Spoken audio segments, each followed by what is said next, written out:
अनन्या एक गरीब लड़की थी। उसके पिता एक कपड़े की दुकान पर काम करते थे और माँ दूसरों के घरों में चौका बर्तन किया करती थी। अनन्या अपने माँ बाप की इकलौती लड़की थी। उसके माँ बाप ने उसे बड़े लाड प्यार से पाला था। वे चाहते थे कि अनन्या पढ़ लिख कर बड़ी आदमी बने, जिससे उसके सिर से गरीबी का कलंक मिट जाए। अनन्या ने जब 10वीं का इम्तहान पास किया तो उसके माँ बाप बहुत खुश हुए। उन्होंने कस्बे के एक इंटर कॉलेज में उसका नाम लिखवा दिया। इंटर कॉलेज उसके घर से थोड़ी दूरी पर था, इसलिए उसके माँ बाप ने किसी तरह पैसों का जुगाड़ करके उसे एक पुरानी साइकिल भी दिला दी, जिससे अनन्या को स्कूल जाने में परेशानी न हो। अनन्या जब साइकिल पर बैठकर स्कूल जाती तो उसे लगता जैसे वह आसमान में उड़ रही हो। यह उसका बहुत पुराना सपना था जो उसके माँ बाप की वजह से पूरा हुआ था। इसलिए वह रोज समय से स्कूल पहुंच जाती और मन लगाकर पढ़ाई करती। लेकिन एक दिन अनन्या की जिंदगी में एक नया मोड़ आया। दोपहर का समय था। स्कूल से छुट्टी होने पर उसने अपनी साइकिल ली और घर की ओर चल पड़ी। लेकिन अभी वह थोड़ी दूर ही पहुंची थी कि पीछे से आती एक बाइक उसके बगल से गुजरी। बाइक को जो लड़का चला रहा था वह उसका हमउम्र ही था।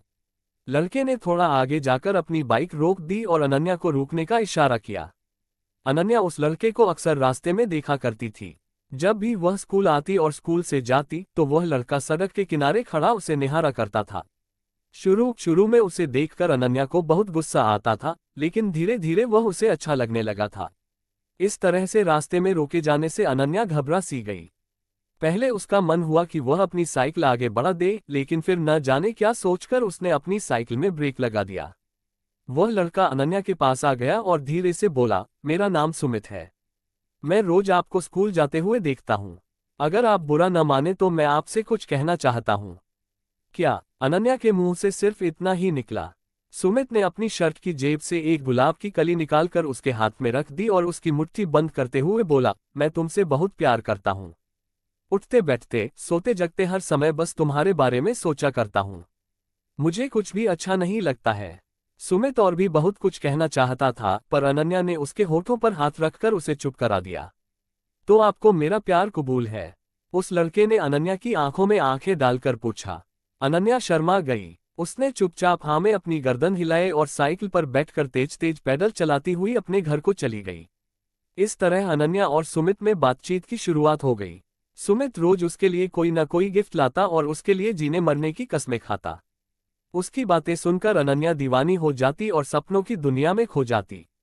एक दिन सुमित ने अनन्या से कहीं घूमने चलने का आग्रह किया। पहले तो अनन्या ने हल्का सा ना नुकुर किया, लेकिन फिर वह तैयार हो गई।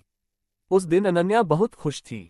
वह तय समय पर उस जगह पहुंच गई जहां पर सुमित ने उससे मिलने के लिए कहा था। सुमित ने अनन्या की साइकिल को एक दोस्त की दुकान पर खड़ी कर दी और अनन्या को बाइक पर बैठाकर चल पड़ा।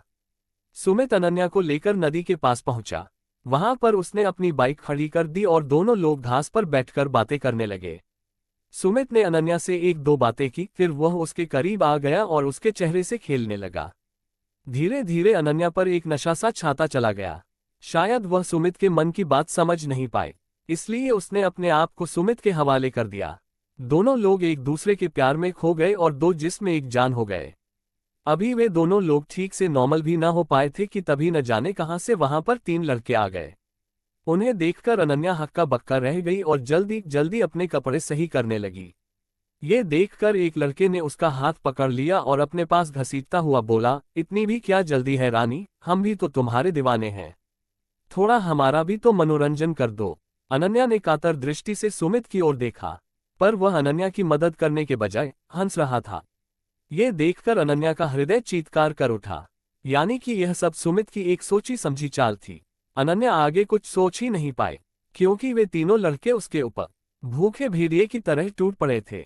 अनन्या मदद के लिए चिल्लाती रही और वे उसे नोचते घसोटते रहे। कुछ ही पलों में अनन्या की सहन शक्ति ने जवाब दे दिया और वह बेहोश हो गई। लगभग 1 घंटे के बाद अनन्या को होश आया। वे तीनों लड़के और सुमित वहां से जा चुके थे। दर्द की वजह से उसके शरीर की प्रत्येक नस फट रही थी।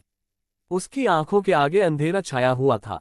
उसके सारे सपने ध्वस्त हो चुके थे। उसे अपना जीवन समाप्त होता हुआ नजर आ रहा था। अनन्या सोचती रही कि क्यों मैंने सुमित की बातों पर विश्वास किया, क्यों मैं उसके साथ बस्ती से इतनी दूर यहाँ पर आई।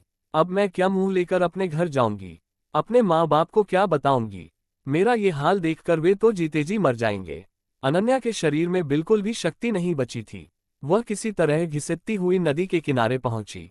नदी का पानी कल कल करता हुआ तेजी से बह रहा था। अनन्या ने एक बार फिर अपने गरीब माँ बाप के बारे में सोचा, लेकिन साथ ही सुमित का चेहरा भी उसकी आंखों के आगे तैर गया, और इसके साथ ही क्रोध, खींच और घिन के मिले जुले भाव से उसका शरीर कांपने लगा। अनन्या ने अपने दांतों को किटकिटाया, अपने शरीर की बची खुशी ताकत इकट्ठा किया और धीरे से खड़ी की।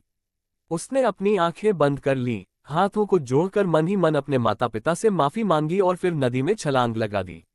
अगले ही पल अनन्या नदी में डूबने उतराने लगी, लेकिन अब न तो वह किसी को अपनी जान बचाने के लिए पुकार रही थी और न ही बचने के लिए संघर्ष कर रही थी।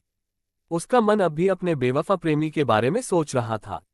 वह सोच रही थी कि क्यों मैंने उसकी बातों पर इतना एतबार कर लिया, क्यों मैंने उससे अंधा प्यार किया, क्यों मैं उसकी नीयत को समझ नहीं पाई। अगर मैं ऐसा कर पाती तो शायद। और फिर वह नदी की गहराई में डूबती चली गई। दोस्तों, किसी से प्यार करना, किसी पर एतबार करना बुरा नहीं है, लेकिन अपने भीतर जज्बातों को पहचानने की क्षमता भी रखिए। किसी की बातों पर एतबार करने से पहले उसे एक बार जरूर परखें। किसी को अपना तन मन सौंपने से पहले उसके परिणामों के बारे में भी जरूर सोचिए। नहीं तो आप भी अनन्या की तरह धोखा खा सकते हैं, आप भी उसकी तरह ठगे जा सकते हैं। तो दोस्तों, कैसी लगी कहानी अच्छी लगी हो तो चैनल को लाइक और सब्सक्राइब जरूर कर लीजिएगा, जिससे कि हमारा रिश्ता और भी मजबूत हो जाए। धन्यवाद।